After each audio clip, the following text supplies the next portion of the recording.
Hello everyone, it's that college football guy here with another video. Oh my goodness. Well, Tennessee violations came out, and now Oregon self-reporting violations, including for the women's basketball team? I mean, are we serious here? Wow. Okay, I guess everybody's doing everything right now. But I'm going to kind of keep this one kind of brief because I notice I'm here in my truck. I'm going to be getting on the road heading south to Mississippi here probably in the next half hour, and hopefully get there tonight and set up for the morning for an early morning delivery. But as always, everyone, if you like the video, give me a thumbs up down below. Any comments you wish to make, I'll take constructive criticism. Any help you wish to give, any critiques, any comments you wish to make, please do make them. And if you like what you see and check out the other videos, subscribe to the channel. I want to see if we can get this community to grow. So we're at 30, a little more 30 right now. Maybe we can get to 100 by the end of the year. We'll see. I'm not asking for a lot. I'm baby steps here. I'm not going to try to ask for, we need 10,000 by the end of the month. Nobody's that, no way. Sorry. This is a baby channel. I'd have to pay to get that, and I'm not have that kind of cash to do that. So, all being said, Oregon self-reported some violations. Appears to be minor. Nothing really of note on there. Are they as bad as the Tennessee ones? No, but this is the initial reporting. We don't have any investigation from the NCAA as of yet, so we don't know. Which, based on they took till now to report on that, it took basically a year, 18 months to find out. But they did a lot of the lawyers that the University of Tennessee hired, helped a lot of the legwork for the NCAA investigators, did a lot of their work for them, so they were very happy with that. I don't know if the investigation from Oregon's going on or what's going on with that as of yet. I've heard reports here, reports there. I'm not going to, until I get some immediate clarification, I'm not going to comment on any of those yet because I don't know for sure what's going on.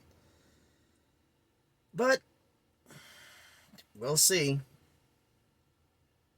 And by the way, all of the, as I said this in a video a while back, all the coaches that seem to be complaining that NIL is a bad thing to help college football are at the universities that, one, have been in power for a long time, and two, don't have the NIL money to compete, so their competitive advantage just vanished. So now they're a little upset that that competitive advantage they had is gone. So now they're not coming to Alabama just to come to Alabama. You better bring the bag with you. Have the bag for them. Have the money, or they're not going to come. So we're going to see some schools that normally would not get 4- and 5-star talent getting 4- and 5-star talent. And I think this really isn't going to shake off. We're not going to really see the effects for 3 years. There's also the other hidden aspect that hasn't been talked about this, that I heard from one kid who is, I'm not going to say who he is, and I'm not going to say what university. So for confidentiality purposes, I'm not going to say that. But what he said is this, is that he said he got his NIL deal, and the first thing he did was hire a tax attorney. Because he doesn't, you got the money, yes, but you got to pay taxes on it. So he had to figure out for his tax attorney, how much money should he set it aside? How should he set it aside to pay his tax bill at the end of the year? Can he use it to generate income? He's already hiring an accountant. Welcome to the big leagues. So some of them are thinking ahead. Others with the NIL, I have no idea. I have no idea what's going on here. But I have a funny feeling we're going to be hearing a lot more about tax attorneys and accountants and stuff for these NIL deals, which are going to get ridiculous. And if everybody thinks the money's going to be smaller, it wouldn't surprise me end up with $10, $12 million deals in 3-4 years. And why are the universities complaining? You're not paying for it. It's all the boosters. They're paying for it. The fans are paying for it. The university doesn't pay a dime, so you're making all this money off them, and you're still not paying the players. You still get to keep all that bank, all that cash, and you're still not giving a dime to the players. The fans are. This is how you get around Title IX. Because if the university does it, Title IX applies.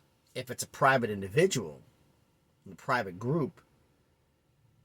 But I've said this before, and I'll bring it up again, that I wish would happen. I thought there should be an entry fee for NIL, that you take, 25, 30% of whatever a semester's tuition is for an out-of-state student at a university, whatever that amount is, and pay that for every athlete in the athletic department.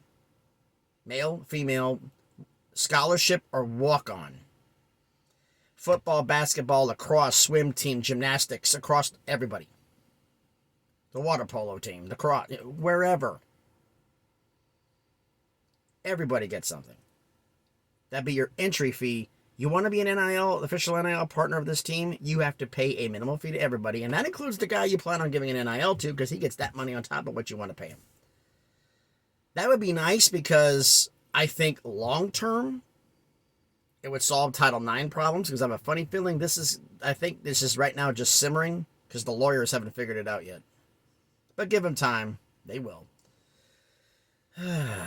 Crazy world we live in. But anyway, just want to wrap this up. This is That College Football Guy. Thank you for listening to the video. As I said at the beginning, if you liked the video, give me a thumbs up down below. Any comments you wish to make below, please make them. I take all criticism. And as always, subscribe to the channel if you like what you see. If you like what you see and want to see me put out more content, let me know. I have some comments wished to made about me telling some trucking stories. So I'm going to tell the brief one right here to close this video out, which is a fun story I heard from another driver about how to deal with tailgaters. Those tailgaters who like to stick on your rear end. Well, picture you're driving a truck and you've got another semi behind you tailgating. If he hits you, it does a lot more damage than a car. So, here's the story. The driver of the truck in question, we're going to call him Dale. The driver of the tailgater, well, he called him Speedy, so we're going to call him Speedy. Dale's running on the highway coming out of North Carolina, heading a load west to Texas. Well, Speedy starts tailgating him, gets all the way up to within about 10 feet, and then backs off to about 50 feet. And then slowly creeps back up to about 15 feet. And at a couple of points, he's almost bumper to bumper. So he's getting nervous. He said, he got on a CB and said, "Driver, you're tailgating me. What you doing?" Speedy goes behind him and says, "Hey, you need to speed up, man. I'm going to pass you." I'm like, Dale comes up and says, "You could have passed me for the last 10 miles. Nobody's on the road but us. We're the only two here. So why you tailgating me?" So I'll get some speed up so I can pass you. Whatever. Anyway, all of a sudden, Speedy gets on the CB. "Hey, driver, you got something leaking from your trailer?" I said, it busted loose again. Damn it. Thought I got that stopped. Oh, well, I guess I'll have to pull over and get that fixed sometime, but next rest area isn't for a while. I said, "So what's it like? You worried about it? Like little chemicals or something?" It says, "Nah, it's just battery acid. Nothing to worry about." Speedy heard this, slammed on the brakes and backed up about 300 feet and then got off the interstate and got the next ramp. Dale's telling us this story. We're going like, "You had battery acid?" It's like, "No, it was just chemicals," but he didn't know that. The other story he had as a part of it, the secondary one, is he had one where somebody was tailgating on him, come back behind us, and he says, "Hey, driver, like being back there?"